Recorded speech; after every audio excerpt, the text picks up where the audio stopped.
എൻ്റെ പേര് സുഫേൽ, ഇതെൻ്റെ ഭാര്യ സൽമ. ഞങ്ങൾക്ക് രണ്ടുപേർക്കും കണ്ണിന് കാഴ്ച പ്രശ്നമുള്ളവരാണ്. എനിക്ക് 2 കുട്ടികളുണ്ട്.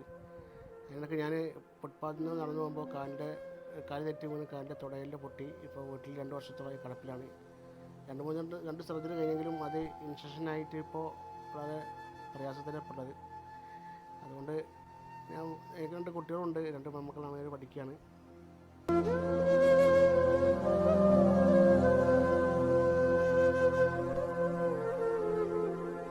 ഈ വിഷയങ്ങളൊക്കെ ആസ്പത്രിക്ക് ഞാൻ മാനിക്കാനെ വിളിച്ചിരുന്നു.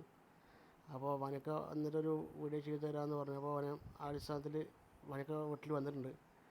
അതുകൊണ്ട് നിങ്ങൾ എല്ലാവരും കഴിവിൻ്റെ പരമാവധി ഈ വിഷയത്തിൽ സഹായിച്ചു തരണം. എത്ര ചെറുതായാലും ഞങ്ങൾക്കത് വലിയ സംഖ്യ തന്നെയാണ്. ഇൻഷാ അല്ലാഹ് നിങ്ങളെല്ലാവരും പരമാവധി സഹായിക്കണം. ഹലോ, അസ്സലാമു അലൈക്കും ഫ്രണ്ട്സ്. ബുള്ളറ്റുമാനാണ്. ഞാനിപ്പോൾ ഉള്ളത് പട്ടാമ്പി, എന്താ സ്ഥലത്തിൻ്റെ പേര്? പള്ളം എന്ന് പറഞ്ഞ സ്ഥലത്താണുള്ളത്. ചെറുത്തുരുത്തി പള്ളം അല്ലേ? ആ. സുഹൈൽ, എന്താ പേര്? സുഫൈലിൻ്റെ വാക്കുകൾ നിങ്ങൾ കേട്ടു. 2 വർഷമായിട്ട് 2 ആളും ഭാര്യയും ഭർത്താവും കാഴ്ചശക്തി ഇല്ലാത്ത ആളുകളാണ്. 2 പിഞ്ചു മക്കളുണ്ട്, 2 പെൺകുട്ടികൾ. അപ്പം എന്നെ കുറച്ചായിട്ട് വിളിക്കുന്നുണ്ട്.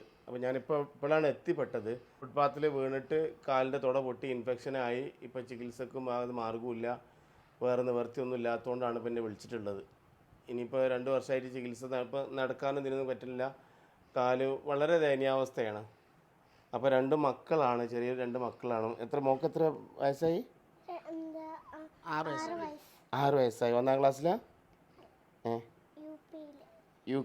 UKG-യിലല്ലേ? ആ. പിന്നെ താത്താക്കും കാഴ്ചയില്ലല്ലോ അല്ലേ? ആ. സുഹൈലിന് ഇപ്പോൾ എത്ര വയസ്സായി? എനിക്ക് 32 വയസ്സായി. 32 വയസ്സേ ആയിട്ടുള്ളൂ കേട്ടോ, ചെറിയ പ്രായമാണ്.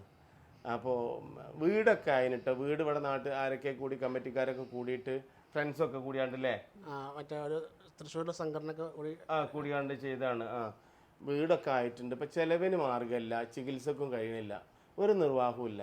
എൻ്റെ സുമനസ്സുകളായിട്ടുള്ള പ്രേക്ഷകർ പറയണ്ടല്ലോ, നിങ്ങളാൽ കഴിയുന്നത് അയച്ചു കൊടുക്കുക. കാരണം എന്താ പറയുക, പറ്റ കുടുങ്ങിയിട്ടാണ് ഈ സോഷ്യൽ മീഡിയയിൽ വരുന്നത്, നിങ്ങൾക്ക് അറിയാം. അപ്പോൾ എന്നെ ഒരുപാട് കഴിഞ്ഞ ഒരു 6 മാസം മുന്നേ വിളിച്ചിട്ട് പിന്നെ ഞാൻ ശ്രദ്ധയിൽ നിന്ന് വിട്ട് പിന്നെ ഞാൻ ഫ്രീ ആകുമ്പോൾ വരാമെന്ന് പറഞ്ഞപ്പോൾ ഞാനിപ്പോൾ ഇന്നിപ്പോൾ ഇതിനായിട്ട് ഇങ്ങോട്ട് വന്നതാണ് മലപ്പുറത്തുനിന്ന്. അപ്പോൾ നമ്മൾ ഈ പിഞ്ചു മക്കളെ ഓർത്തിട്ട് നിങ്ങൾ എന്തെങ്കിലുമൊക്കെ അയച്ചു കൊടുക്കണം എന്നല്ല പറയുക. കാരണം ഇനിയിപ്പോൾ ചികിത്സ, ഇനിയിപ്പോൾ കമ്പിയൊക്കെ എടുത്തൂലേ? കമ്പി എടുത്ത് ഇനി മാസം ചെക്കപ്പിനും ആംബുലൻസിന് പോവാം കടന്നിട്ട്. അപ്പോൾ ഒരുപാട് നല്ല സംഖ്യ ചിലവാണ്. പിന്നെ മെഡിസിൻ, വേറെ ജോലിക്കും കാര്യങ്ങളൊന്നും പോകാനും വയ്യ. ഇല്ല, ഡ്രസ്സിംഗ് ഒക്കെ വീട്ടിൽ തന്നെ ചെയ്യാൻ.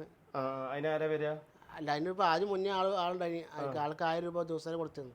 പക്ഷെ സാമ്പത്തിക വർഷം കാരണം ഇപ്പോൾ നമ്മൾ തന്നെ